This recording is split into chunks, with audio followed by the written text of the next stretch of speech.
Donner une info exclusive LCI parce que vous étiez au Salon de l'Agriculture avec Emmanuel Macron. Vous avez assisté à une intervention, une interpellation musclée. Racontez-nous.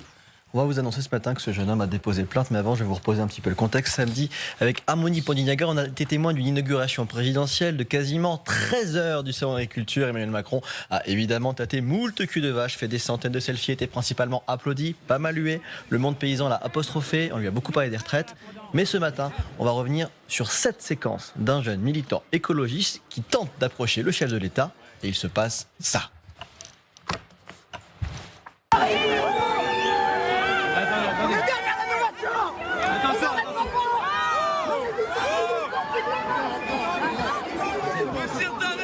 Ce qui est très important ici, c'est que l'homme qui attrape par les cheveux ce militant écologiste, c'est pas n'importe qui. Selon nos infos, il n'est pas membre de la sécurité du salon, ni membre de la police, qui vient souvent prêter main-force dans les gros bains de foule comme celui-ci. C'est un policier du GSPR, la police de l'Élysée. Il est extrêmement expérimenté, il est respecté dans le milieu. C'est un vrai proche du président, dans son tout premier cercle, invité notamment, par exemple, à le protéger au Touquet. Cette vidéo violente est immédiatement devenue virale. Plus d'1 million de personnes l'ont regardée. Et j'ai tout aussi immédiatement interrogé le président de la République. Président, pas la route sur OLC, il y a une vidéo virale qui monte sur Internet. On le voit très proche, un policier du GSPR qui tire par les cheveux et qui fait une prise de strangulation dans un jeune homme qui a pour seul tort de vous avoir apostrophé de redire monsieur le président. J'ai pas vu ce jeune homme, malheureusement. Oui, non, mais j'ai vu la vidéo. Attendez, moi je l'ai pas vu ce jeune homme. À chaque fois, d'abord, première chose, moi je réprouve tous les gestes de violence, quels qu'ils soient. Quand il s'agit d'interpeller quelqu'un, qu'elle soit d'ailleurs physique ou verbale. Donc je veux être très clair là-dessus. Pas de violence dans la société qui est la nôtre.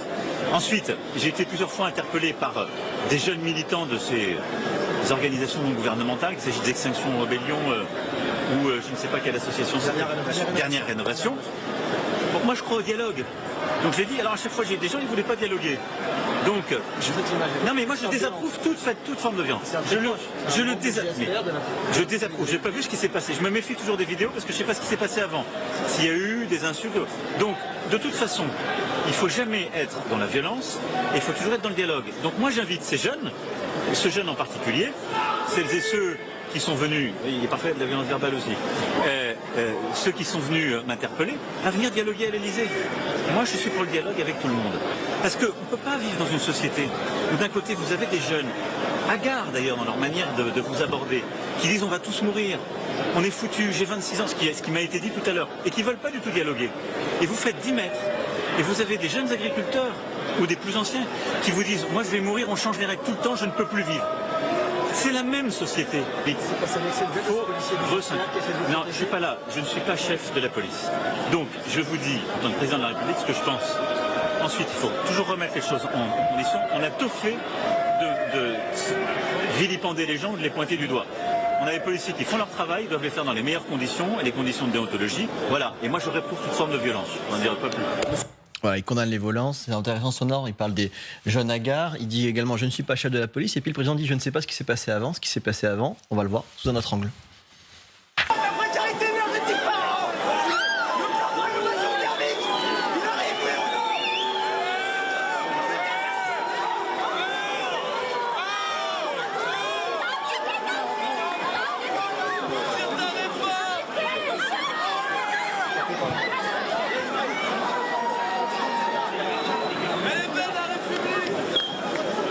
À en croire Europe 1, l'homme interpellé par la sécurité de Macron est fiché S. Selon les informations de la radio, l'homme est inscrit au fichier des personnes recherchées, FPR et fiché S. Alors je l'ai eu cette nuit directement au téléphone. Son prénom est Jérémy. Il ne souhaite pas que son droit soit rendu public. Il a 20 ans. Il est étudiant en école d'ingénieur à Paris. Pourquoi est-il fiché S ? Il a fait 2 actions. Il a bloqué une route à Boulogne, garde à vue. Simple rappel à la loi. Sa deuxième action a été de bloquer la 19e étape du Tour de France le 22 juillet dernier en s'allongeant sur la route entre Castelnau et Cahors dans le Lot. Il a été jugé pour ça. On le voit ici posé en souriant devant le tribunal correctionnel d'Auch, en bas là, condamné le 24 janvier dernier à quoi ? À 500 € d'amende et encore avec sursis. Il a fait appel. Il sera donc, à en croire Europe 1, fiché S pour entrave à la circulation. Jérémy ne souhaite pas s'exprimer devant une caméra, mais voici ce qu'il déclare à LCI. Je suis vraiment choqué par cette violence. Je n'ai proféré aucune insulte. Je n'ai exercé aucune menace.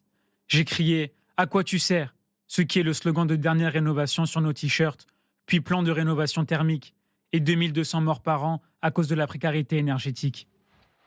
La suite, et c'est une information LCI, est racontée dans le procès-verbal du dépôt de plainte contre X déposé samedi soir. Il y a un dépôt de plainte.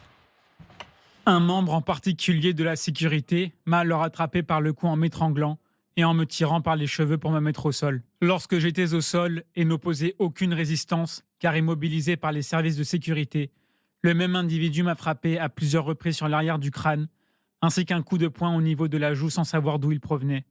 J'ai crié pour qu'il arrête ses actions. J'ai des traces et marques de violence sur le cou et le haut de la poitrine, contusion à l'œil gauche, ainsi que 2 bosses sur le crâne. J'ai ensuite été porté dans une salle à l'écart pour un contrôle d'identité par les forces de police. Et après ce contrôle d'identité, Jérémy a été relâché par les policiers sans aucune charge contre lui. Pour un fichier S, c'est étonnant. Merci pour cette enquête, Paul Laroutourou. Évidemment, vous assurerez le suivi. Comptez sur moi. Ensuite,